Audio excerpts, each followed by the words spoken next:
ஆக்சுவலாக ரஜினிகாந்த் அவர்களும் கமலும் சேர்ந்து 2 பேரும் சேர்ந்து ஒரு படம் பண்ணுறதுக்கு ஒரு பிளான் இருந்தது. ரொம்ப நாளுக்கு முன்னாடியே ஒரு பிளான். லோகேஷ் அப்படி ஒரு ஐடியா இருக்குது அப்படின்ட்டு சொல்லியிருக்காரு. இடையில ஒரு இன்டர்வியூலேயே சொல்லியிருப்பாரு. ரொம்ப நாளைக்கு முன்னாடி பார்த்தீங்கன்னா லோகேஷ் 2 பேரையும் வச்சு படம் பண்ணுறது என்னோட ட்ரீம்னு சொல்லியிருப்பாரு. இப்போ ஒரு ஃபர்ஸ்ட் ஸ்டெப் எடுத்துருக்காங்க. ஆர்கே ராஜ்கமல் ஃபிலிம்ஸ் இன்டர்நேஷனலும் ரெட் ஜெயிண்ட்டும் 2 பேரும் கொலாபரேஷனில் இந்த படம் பண்ணுறாங்க. அதுக்கு உண்டான முதல் கட்ட ஒரு பேச்சுவார்த்தை இப்போ நடந்திருக்கு. இதுதான் இப்போ செய்தி பரவலாக போயிட்டு இருக்கு. அடுத்தடுத்த அப்டேட்ஸ் அவங்களே மிக விரைவில் கொடுப்பாங்க. ஸ்கிரிப்ட் சைடில் தான் இப்போ யார் பண்ண போறாங்கிறது தான் இப்போ எல்லாருடைய கேள்வி. லோகேஷா அப்படின்றது எல்லாருக்குமே ஒரு பெரிய அதிர்ச்சியா இருக்கு. இவ்வளோ பெரிய ப்ராஜெக்ட் 2 பேரை வச்சு லோகேஷ் மெயின் பண்ணி போயிடுவாரா? சினிமத்தில் கூலியை பற்றி லோகேஷ் மேலே ஏகப்பட்ட கம்ப்ளைண்ட், ஸ்கிரிப்ட் ஒன்றும் பண்ணலை அப்படின்னு.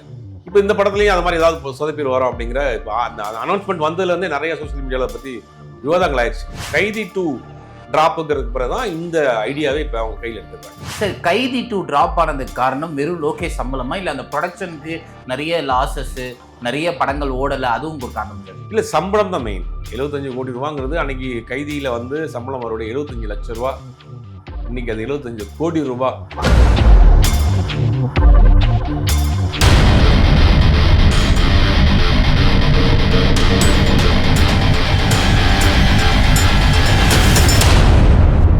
எஃப்டி சினிமாஸ் எக்ஸ்க்ளூசிவ் நேயர்களுக்கு வணக்கம். நம்ம கூட மூத்த பத்திரிகையாளர் சுபேஷ் சார் இருக்காரு. சார் வணக்கம். வணக்கம் சார்.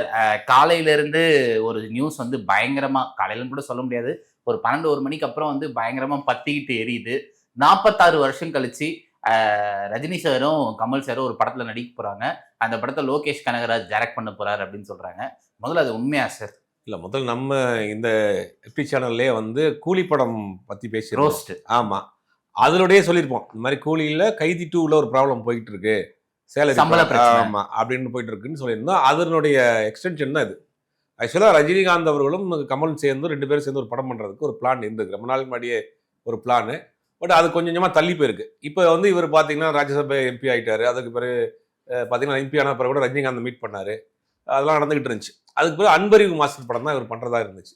அது போன மாதமே ஷூட்டிங் போகிறதுக்குலாம் பிளான் பண்ணாங்க பொள்ளாச்சியில். அதுக்கப்புறம் அதுவும் அப்படியே டிலே ஆகிட்டே போச்சு. இப்போ அந்த படம் ஹோல்டில் போட்டாங்க. இப்போ அடுத்து என்ன படம் பண்ண போகிறாரு அப்படிங்கிறது ஒரு வெயிட்டிங்கில் இருந்துச்சு. ரஜினி அவர்களை பொறுத்த வரைக்கும் ஜெயிலர் 2 ஆல்மோஸ்ட் 60% முடிச்சிட்டார். இன்னும் 40% தான் ஷூட்டிங் போயிட்டு இருக்கு. இப்போ அது முடிச்சுட்டு அடுத்து என்ன படம் பண்ண போகிறாரு அப்படின்னு பார்க்குறப்ப அவர் நெத்திலன் சுவாமிநாதன், குரங்கு பொம்மை, இந்த மகாராஜா படம் இருக்கட்டும், அவர்கிட்ட ஒரு சப்ஜெக்ட் சொல்லி அவர் ஸ்கிரிப்ட் ஒர்க்கும் பண்ண ஆரம்பிச்சார். பட் அதோட அவருக்கு சாட்டிஸ்ஃபேக்ஷனாக இல்லை. ரஜினி அவர்களுக்கு அந்த படம் அந்த ஸ்கிரிப்ட் சாட்டிஸ்ஃபேக்ஷனாக இல்லைங்கிறதுனால அது அப்படியே கோர்ட்டில் போட்டிருக்கு. இப்போ என்ன பண்ணலாம் அப்படின்றப்ப இந்த நேரத்தில் தான் கூலி ரிலீஸு முடிஞ்ச பிறகு லோகேஷ்க்கு தெரியும் ஏகப்பட்ட விமர்சனங்கள் லோகேஷ் மீது வந்துகிட்டு இருக்கு. கைதி 2க்கு அவர் கேட்ட சம்பளம் வந்து பெரிய சம்பளம், 75 கோடி ரூபா. நம்ம தான் முதல்ல அதை பற்றி பேசியிருந்தோம். 75 கோடி ரூபா சம்பளம் கேட்டார். அது அவ்வளோ கொடுக்க முடியாதுங்கிற ஒரு பஞ்சாயத்து போயிட்டே இருந்தது. அதுக்கு பிறகு அந்த படம் கொஞ்சம் நாளைக்கு இப்போ ஹோல்டில் போடலாம் அப்படின்ற மாதிரி அந்த படத்தை ஹோல்டில் போட்டாங்க. அப்போ தான் இந்த ப்ராசஸ் அவங்க ஸ்டார்ட் பண்ணியிருக்காங்க.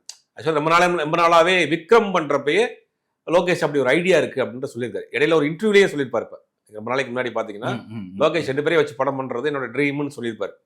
அதுக்கு பிறகு விக்ரம் டைம்லேயே 2 பேரும் பேசியிருக்காங்க, ஒரு படம் பண்ணுவோம் சார், நம்ம ஆர்கேஎஃப்லேயே பண்ணுவோம் அப்படின்னு. ஆனால் அப்போ கோவிடுக்கு முன்னாடி ஆர்கேஎஃப்ஐக்கு லோகேஷ் டைரக்ட் பண்ண ரஜினி சார் ஒரு படம் பண்றதா இருந்துச்சு. ஆமா, அதெல்லாம் அப்போ ஒரு பேச்சுவார்த்தை இருந்துச்சு. அது ஸ்டார்டிங் ஸ்டேஜில் நின்று போச்சு. அதுக்கு டேக் ஆஃப் ஆகல. அதுக்கு பிறகு தான் விக்ரம் வந்தது. அப்பயே 2 பேரையும் சேர்த்து வச்சு படம் பண்ணணும் சார் அடிக்கடி சொல்லிட்டு இருக்காரு போல. அப்புறம் இந்த கூலி ப்ராஜெக்ட் பண்ண பிறகு 2 பேருக்குமே இப்போ டைம் இருக்கு, கால் ஷீட் இருக்கு. ரஜினிகாந்தோடைய கால் ஷீட்டும் இந்த ஜெயிலர் 2 முடிஞ்சதுன்னா ஒரு 3 மாதம் ஃப்ரீயாக இருக்காரு. அதுக்கு பிறகு டேட் இருக்கு. இவரும் அன்பரி மாஸ்டர் படத்தை இப்போதைக்கு ஹோல்டில் போட்டாங்க. அவர் டேட்டும் இருக்கு. 2 பேரும் சேர்ந்து பண்ணலாம். லோகேஷ்க்கு ஆல்மோஸ்ட் இங்கே கைதி 2 வந்து ட்ராப் ஆகிற மாதிரி இருக்கு. இவருடைய டேட்டும் அவைல் எப்படி இருக்கு, இதை பண்ணுவோமா அப்படிங்கிற இப்போ ஒரு டிஸ்கஷன் வந்து இப்போ ஒரு ஃபர்ஸ்ட் ஸ்டெப் எடுத்துருக்காங்க. ஆர்கே ராஜ்கமல் ஃபிலிம்ஸ் இன்டர்நேஷனலும் ரெட் ஜெயிண்ட்டும் 2 பேரும் கொலாபரேஷனில் இந்த படம் பண்ணுறாங்க. அதுக்கு உண்டான முதல் கட்ட ஒரு பேச்சுவார்த்தை இப்போ நடந்திருக்கு. இதுதான் இப்போ செய்தி பரவலாக போயிட்டு இருக்கு. அடுத்தடுத்த அப்டேட்ஸ் அவங்களே மிக விரைவில் கொடுப்பாங்க. சரி, 20ஆம் தேதி ஒரு அப்டேட் வரும் அப்படின்ற மாதிரி சொல்லப்படுது. நாளைக்கு ஏதாவது அப்டேட் இதை பற்றின அஃபிஷியல் நியூஸஸ் வரதுக்கு வாய்ப்பு இருக்கா சார்? இல்லை, இப்போதைக்கு வரதுக்கு வாய்ப்பு இல்லை. ஒன்றும் அவங்க வந்து இப்போ தான் ஃபர்ஸ்ட் ஸ்டேஜில் இருக்கிறாங்க. ஒன்றும் வந்து ஆர்டிஸ்ட்டு, மற்றபடி டேர்ம்ஸ் அண்ட் கண்டிஷனு, பேமெண்ட்டு இதெல்லாம் அடுத்து வரும். நாளைக்கு வர்றதுக்கான வாய்ப்புகள் மிக மிக மிக குறைவு. ஒருவேளை இந்த செய்திகள்லாம் வந்துருச்சு நம்மளும் சொல்லிடுவோம் அப்படின்னு சொன்னாலும் சொல்கிறதுக்கு வாய்ப்பு இருக்குது. ஆனால் எனக்கு தெரியும் மேக்ஸிமம் வர்றதுக்கான வாய்ப்பு ரொம்ப கம்மி தான்.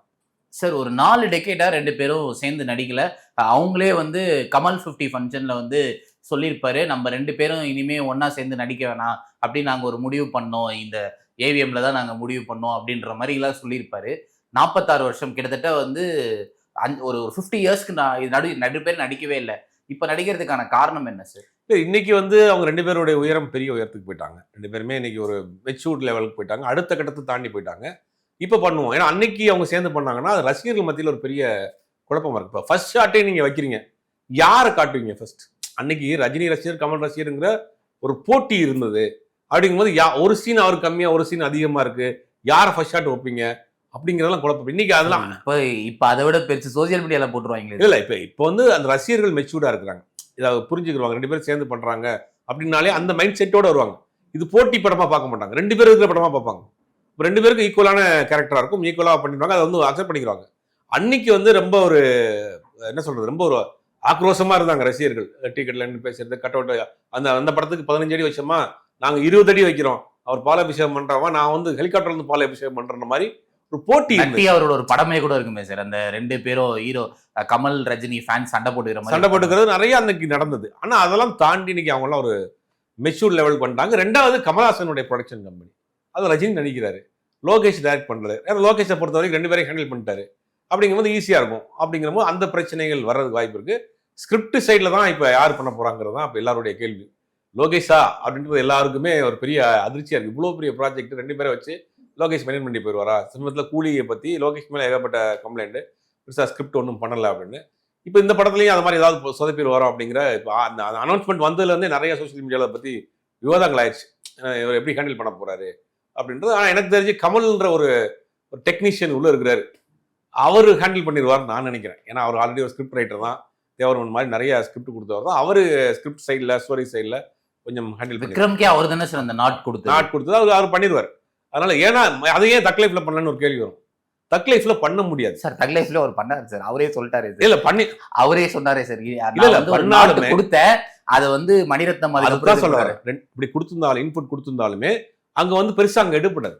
ஏன்னா மணிரத்னம் அவரும் இருக்கு. அது எனக்கு தெரிஞ்சு என்னன்னா கிரியேட்டிவ் இன்டிஃபரன்ஸ் இருந்திருக்கும் சார். தக் லைஃப்ல ஒன்னொன்னு என்ன சொல்றாங்க அப்படின்னா, ஏகப்பட்ட ஃபுட்டேஜஸ் வந்து வேஸ்ட் பண்ணியிருக்காங்க, எடுத்த ஃபுட்டேஜ் வேஸ்ட் பண்ணியிருக்காங்க, நிறைய போர்ஷனே வரல.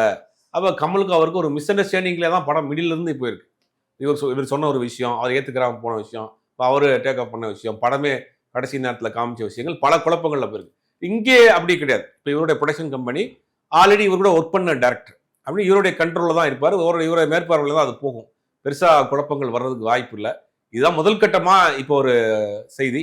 அடுத்தடுத்து அப்டேட்ஸ் வரக்கூடிய காலங்கள்லாம் தெரியும். சார் லோகேஷ் ஏற்கனவே வந்து நான் கமல் ஃபேன் சார் அப்படின்னு சொல்லிட்டு கூலி எடுத்து இப்போ அந்த மீம் எல்லாம் பயங்கர ஃபேமஸ் ஆகிருக்கு.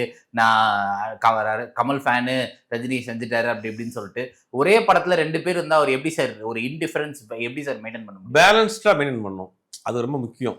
ஏன்னா வந்து 2 பேருமே லெஜெண்ட், 2 பேரும் பெரிய நடிகர்கள். அப்படிங்கும்போது பேலன்ஸ்டா பண்ணணும். அது ஸ்கிரிப்ட் தான் அந்த பேலன்ஸை கொண்டு போகும். இந்த ஸ்கிரிப்ட் யார் பண்றாங்க அப்படிங்கிறது தான் இப்போ படத்துக்கு முக்கியமான. திரைக்கதை யார் இந்த படத்துக்கு எழுதுறாங்க, கதை பிடிச்சிருவாங்கன்னு வச்சுங்க. 2 டபுள் சப்ஜெக்ட்னு ஒரு கதை பிடிச்சிடலாம். அந்த கதைக்கு உண்டான ஸ்கிரிப்ட், டெப்தான ஸ்கிரிப்ட், 2 பேருக்கு ஈக்குவலான கேரக்டர்ஸ் எல்லாம் வேணும். அதை வந்து யார் பண்ண போறாங்க? லோகேஷே பண்ணான்னா தான் அடுத்து இதுக்கு விமர்சனத்துக்கு ஆகும். கமலே பண்ணாரு அப்படின்னா KS ரவிக்குமார் மாதிரி யாராவது ஒரு பெரிய ரைட்டர்ஸ் அந்த மாதிரி யாராவது ரோப்பின் பண்றதுக்கு வாய்ப்பு இருக்கு. இல்ல அந்த மாதிரி இல்ல, கமலே ஒரு பெரிய ரைட்டர் தானே, அவரே நரேட் பண்ண தான் போறாரு. அந்த மாதிரி வர்றதுக்கு வாய்ப்பு இல்லை. ஏன்னா லோகேஷ் மாதிரி ஒரு டேரக்டர், யங் டேரக்டரோட ஒரு சீனியர் டேரக்டரோட சேர்த்தீங்கன்னா அது ஒரு சிக்கல் வரும். ஏன்னா இதுல நடந்துச்சு, அந்த மாதிரி ஜெயிலர்ல ஒரு பிரச்சனை நடந்துச்சு. படம் ஆல்மோஸ்ட் ஒரு 60% போன பிறகு ஒரு சீனியர் டேரக்டர் 5-6 பேரை கூப்பிட்டு கமல், ரஜினி, சுப்ராஜ் எல்லாரையும் வச்சு ஒரு பெரிய டிஸ்கஷன் பண்ணி ஸ்கிரிப்டை ஒரு ஆர்டர் பண்ணாங்க. அந்த மாதிரிலாம் இந்த படத்துக்கு வாய்ப்பு இருக்காது. ஏன்னா இவரே இறங்கி பண்ணியிருப்பாரு. சார் இப்போ இந்த படத்தை பொறுத்த வரைக்கும் இந்த படத்துக்கு சும்மா ஒரு நியூஸ் தான் வந்திருக்கு, அதுக்கே பத்திக்கிட்டு எரியுது.